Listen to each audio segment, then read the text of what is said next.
Okay, apparently I got knocked off on Facebook, so I have to get back on. I'm so sorry about that, guys. So hopefully you got everything that I was saying so far on those first 3 tips. I still have a couple more to go, so hopefully Facebook, please don't knock me off again. That's not cool. I don't appreciate that. So, and yeah, guys, contact me and write a comment if you have questions or comments on anything that I'm saying, or if something worked for you, because I love hearing everyone else's stories and what they're experiencing. So my other one, get more sleep. So I actually didn't know this until recently. I discovered that women who get 7 hours of sleep a day or night actually have a faster labor than women who get less than 7 hours. So there was a study done that proves that women who get less than 7 hours of sleep per night during that last month of their pregnancy, that they are more likely to have an 11-hour longer labor. 11 hours. Oh my gosh, no thanks. And that they were 4 times more likely to have a C-section. That is huge and kind of mind-blowing for me, that sleep is so important. And I know that so many women go through like pregnancy insomnia, but trying to get those naps in when you can. But sleep is major. Trying to get comfortable, and I know that you're having to get up and go to the bathroom every couple of hours, but really trying to get as much sleep as you can to be well rested, because that's when your body is healing, and when because you're growing a human. That's when everything is working. That's why bed rest is so great and helpful. So not that I'm saying you need to be on bed rest. You shouldn't. I'm just saying unless it's medically necessary and your doctor has told you that. But what I'm saying is that making sleep a priority. And I think that a lot of maybe partners are like, you're just napping all the time. And it is exhausting being pregnant and carrying that other human being and growing another human being. But understanding that sleep can actually help you not have as long of a labor and can help you reduce your chances of needing an unnecessary cesarean. Because cesareans, I'm not against cesareans. I'm so grateful that they are available and that they exist for women that absolutely need them. The only time that I'm not against them is when, they weren't necessary and that wasn't, the laboring mom's goal. So when we could have avoided it and that's not what her end goal was, that's when I'm like, we could have changed this. We could have done some things differently. So sleep is so important. So definitely try to get some sleep. So the next thing, get in the water. Okay, so I think a lot of people think, oh, well, if I'm having my baby at the hospital, I'm not able to get in the water. That's not true. The only time that you cannot get in the water is, yes, if you do get medicine. So if you do get, any type of anesthesia, whether that's like an analgesic or an anesthetic, like an epidural, yes, you're not going to be able to get in the water. But sometimes some of my clients, if they're getting tired and it's getting achy, but they don't want to get an epidural just yet, but they really need a break. They need to get another breath, because maybe it's just not the right time. Maybe they haven't reached the point where I recommend getting an epidural, which I recommend getting an epidural in active labor or transition. So that's like 4 centimeters at the minimum, really shooting for like 6 or more if you absolutely, are wanting it. So, because again, if you get an epidural too soon, it can increase your chances of needing a C-section. So, if you can hold off on a little bit, it really reduces your chances for an unnecessary cesarean. So, yeah, get in the water. The tub is your friend. The shower is your friend. Whether you do that at home or at the hospital, I highly recommend it. So many of my clients, when they're just aching and tired, I'll help them get in the tub or the shower, and they just immediately relax. It's so soothing. And that's why I call water the natural epidural. It's a lifesaver. And so especially in transition, when it's so hard for women and they're about to meet their babies, that's when I definitely recommend getting in the water. So yeah, if you're wanting to just hold off a little longer before you get that epidural and you're just so tired, get in the tub. Don't stay in there too long though, because it can cause your contractions to slow down and potentially stop if you get in there too soon. But in the shower, you can get in the shower at any point because you're not fully submerging your body into the water. So, and again, it should be, body temperature. It shouldn't be like scalding hot. We don't want to be cooking our baby.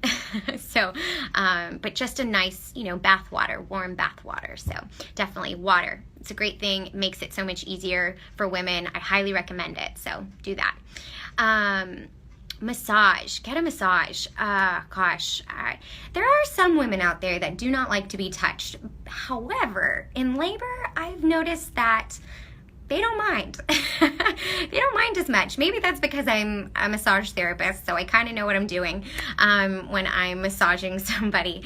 But so if I were to punch you really, really hard in the arm, it's just natural to go, ooh, tighten that muscle, put pressure on it with your hands, and tense up your entire body. And that's what women do when they have a contraction. They curl around their belly and their baby, they wince and tense up, and they stop breathing. It hurts so much. And that's the last thing that you're supposed to be doing in labor. You're supposed to breathe through it, try to relax your muscles as much as possible. And by getting a massage, that can actually really help with breathing. So get a massage. So if your partner or your mom, or if you have a doula, that's what she's there for. A doula is going to massage you. I mean, gosh, I have massaged women for like 10 hours straight in labor. So your hands get pretty strong at that point. But being able to massage their lower back and their legs and their shoulders and to really let go of that tension, it helps with speeding up the process of labor, because the more that you are tightening up, you're not allowing your uterus to fully contract. You're fighting against it. So the more relaxed you are, the more that your uterus is actually able to contract and let the process move forward. So massage is huge. For each one of my clients, I actually give them homework at my third prenatal visit with them, and I say, okay, partners, you have to be massaging her every night for 5 minutes at least each night, and it needs to be a different body part each night, because right now she has the capability of telling you, okay, ouch, that hurts, that's too much pressure, okay, slow it down. I don't know why some dads, they just think that this feels good. It doesn't. No, it doesn't. Slow rhythmic movement with like medium to firm pressure usually helps relieve any aches and pains that women are feeling during labor. So now you can communicate with them what feels good and what doesn't. But when you're in labor, all you want to say is stop, stop. You don't have the energy to be able to communicate with them what you're wanting and what you like. So get them to practice giving you a nice massage. So on your feet one night, your shoulders, your hands, your jaw, your lower back, wherever, have them practice that. So it can help you better handle each contraction and actually make it easier for you and faster. So massage, huge. Okay. My next tip is be open-minded and flexible. I think that some of my clients in particular, they are set on exactly, this is my birth plan and this is the plan. And this is why I actually tell my clients that, no, this isn't a birth plan. These are your birthing goals. I don't like to call it a plan because a plan sounds so rigid and this is the way it's going to go.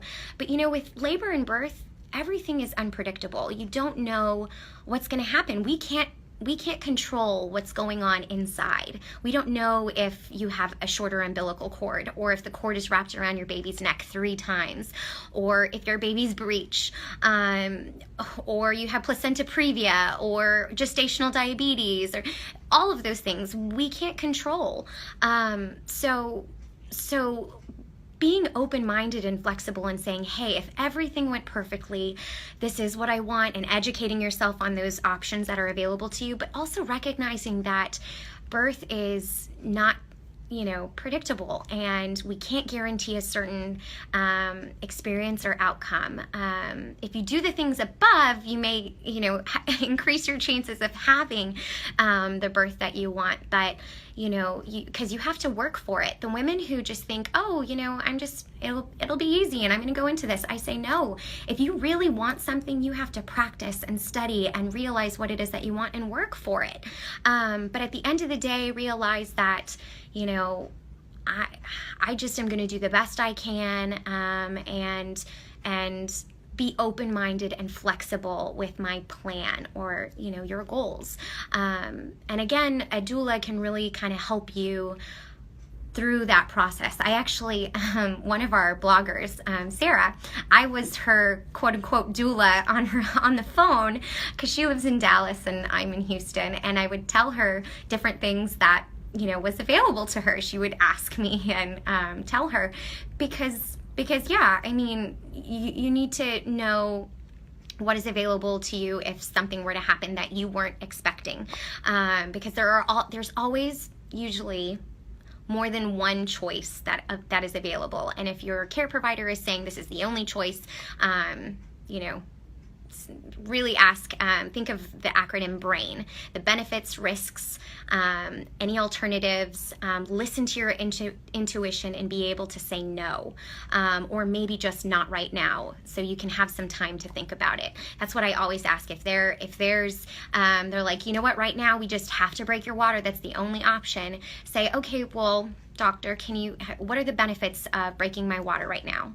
What are the risks of breaking my water? Are there any other alternatives? Can I, get up and walk around the labor and delivery halls and do acupressure and nipple stimulation and everything else to try and get things going besides just breaking my water?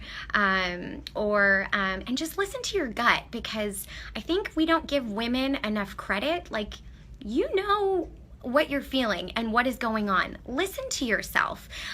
Listen to what sounds right. And because I always listen to my clients, I'm like, if you feel like this is the right choice for you, even though this was different than what we talked about, are you sure? And then, of course, I trust you. So listen to that. And then always know that this is your body. This is your baby. This is your birth. And it's your choice. So you have the ability to be able to say no or not right now, because everyone has to have consent before, they do something. So, but again, be open-minded and flexible with your plans. So, keep breathing. Okay, it may sound really stupid that I have to say, like, keep breathing, because obviously you need to breathe. But I think I've seen some people start hyperventilating because they haven't gotten into a good rhythm with breathing. And something that I always tell my clients is, you have to take big, slow, deep, using your diaphragm, just and even that vocalization is so helpful during labor, because when you're that oxygen that you're taking in, it's really not benefiting you or your child. Maybe if you're going through a really tough contraction and you need something to help you, get through, that can help. But yeah, big, deep breaths. It actually helps with your baby getting more oxygen, which is good, because then on the monitors, they can see that baby's responding a lot better to a contraction, and it helps you be able to calm down and relax through that contraction. So really working on your breathing techniques and having your partner help you slow down your breathing, because in labor, I'm telling my clients every now and then, like, okay, slow it down. Slow down your breathing. You're doing great. So just to be reminded to keep breathing, slow it down, bigger deep breaths, and you got this, mama. So another one. So, and my last tip, number 9, is trying to remain calm.